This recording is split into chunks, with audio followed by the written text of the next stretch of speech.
Ladies and gentlemen, it is coming down to the wire. Very interesting news. Kevin McCarthy currently does not have the votes the first round because he's probably, almost certainly, let's say probably, because there's a chance McCarthy could win it in the first round, but the odds are that he will lose it in the first round voting to Andy Biggs, a Trump Republican. And we need Trump Republicans to save us from this catastrophe of an administration. Absolute catastrophe. You look at what's taking place in terms of the economy and foreign policy, it is objectively worse than Trump's administration. Objectively worse. And the last year of Trump's tenure, Democrats gleefully tanked state economies, shut down businesses. That was not Trump's policies. Those weren't Trump's policies. That was a choice. Nobody had to do that. People had a choice. But the experts and the authorities utilized, certain companies like Twitter, along with government agencies, and we're seeing that now, to create a fabricated, phony, coerced consensus. We need Trump Republicans to push back against maniacs who would not allow you to eat dinner or just live life normally, and are continually being proven wrong every single day. But hit subscribe to this channel every day, 8 and 11 a.m. Pacific time. On this channel, I'll have a video. Set your clock and your dial. I'd love to have mornings and breakfast with you, or drive to work, 8 a.m. and 11 a.m. on this channel, and H.A. Goodman's other channel, 9 a.m. and 12 p.m. I have segments out on videos on that channel as well. Hit subscribe, become a member if you want to give to my new Patreons. Thank you so very, very much. And let's continue. So you can go to hagoodman.com, by the way, to read my writing in The Hill, The Huffington Post, Salon, The Jerusalem Post, The Federalist. Love The Federalist and other publications. And you can see my debates there. Become part of a newsletter when you go to my website.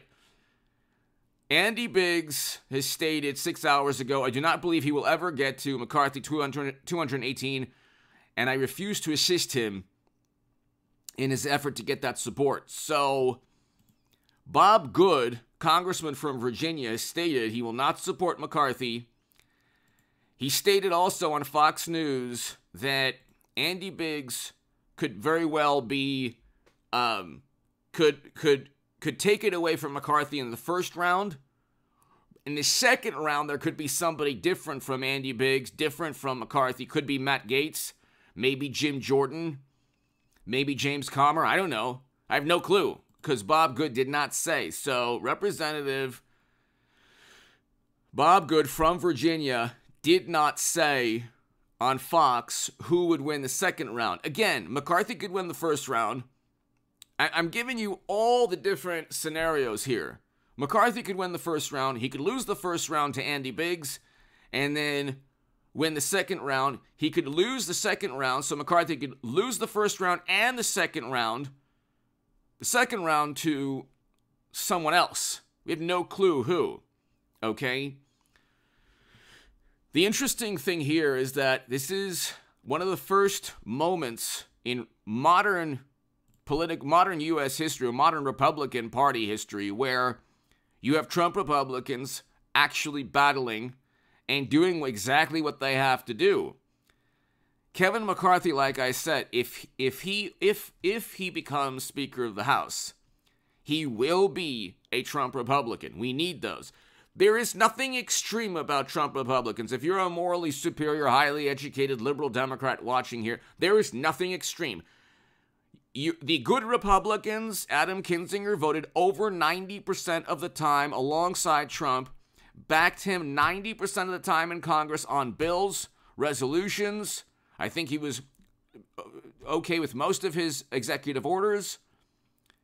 And Liz Cheney was gave even more support to Trump. Liz Cheney, according to 538, and that's according to 538, supported Trump 92% of the time. So 538 has tracking Congress in the age of Trump.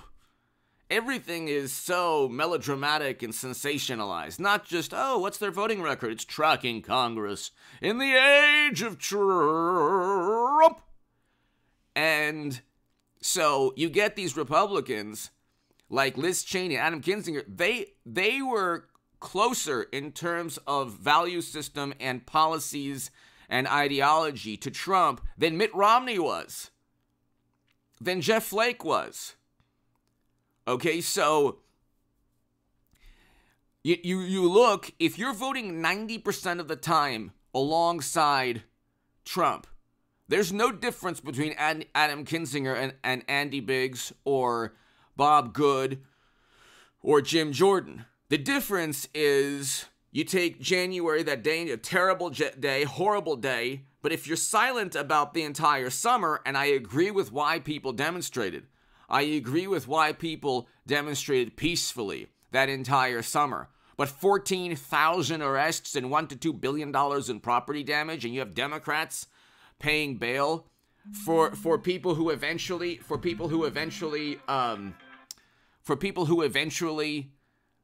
ended up, in a couple of instances, actually maybe more than a couple of instances, committing atrocities.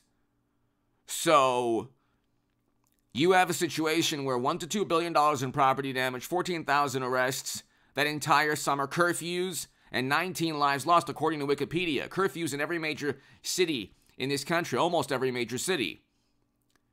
And then you look at what happened in the Pacific Northwest. I mean, just that was every single day. You're talking about federal buildings, too. You're talking about also altercations in D.C. when it was left-leaning groups. And Tim Pool's done a lot of work on that. And so you look, and it's the only extreme is what media, the sensationalized media coverage of Trump. If you're watching right now and you're on the left or Democratic Party, whatever, God bless you. Hope you have a fantastic 2023. I really do.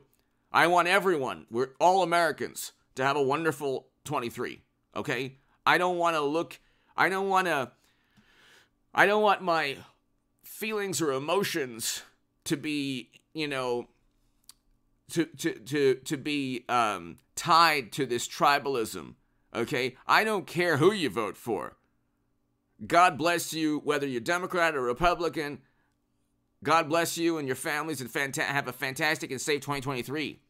But if you're on the left and you're watching this, remember something. There is no difference between Liz Cheney and Adam Kinzinger in terms of voting record. Adam Kinzinger and Cheney and Trump in terms of voting record. Maybe 10% difference, according to 538. So when you say Trump Republicans and you have the Washington Post, the New York Times, MSNBC, CNN, the New Yorker, the Atlantic, Vanity Fair, Esquire, Rolling Stone, you ever wonder why all the editors and all the writers write the same articles about Trump and the same articles about the Democratic Party? Gee, maybe that isn't normal. Maybe we've crossed the Rubicon into some kind of video game like the movie Tron, where we're just like, there's just a template, just software that you could just, it's a carbon copy of emotions and viewpoints and feelings, and there's no difference between all of these publications and how they feel about Trump. And when you have a Republican that sides with Democrats, he's the good Republican or she's the good Republican, but really 90%, 92% of the time, they're aligned with Donald Trump. Trump is not extreme. He's only extreme in terms of the media making him out to be this monster. Does he say things that are... Yeah, he says things that they don't like. He does things. He gets ambushed with a dinner that he had no, he had no knowledge that some, person with despicable viewpoints was going to show up. Okay, so he didn't know that. But I mean, again, you have these myths that Trump never said both sides are fine people. No, he said those people who were with the tiki torture should be condemned numerous times within that actual transcript. And he was talking about the conservatives who wanted statues up being fine people.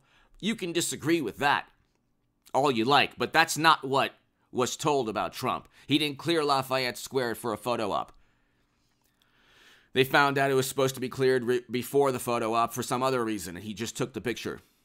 He didn't get advanced warning. He wasn't the emails, the Democratic National Committee emails that showed that Bernie Sanders was being cheated. He didn't do all the things that you think he... Most of the things that people believe about Trump are false or fabricated or sensationalized or missing context. And the fact check and the obsessive fact checks, these are rebuttals. They're not a fact check. Fact check is 1955, who won the World Series? If somebody says the Yankees, say wrong, fact check. It was the Brooklyn Dodgers. End of story. That's a fact check. It's not, well, this needs context. We get 3.567 Pinocchios, and that's called a rebuttal. In an ongoing discussion or debate or argument. Give me your thoughts below. Hit subscribe right now. Thank you so very much. Be here, ladies and gentlemen. Be here for the live stream tonight. I will have a live stream tonight.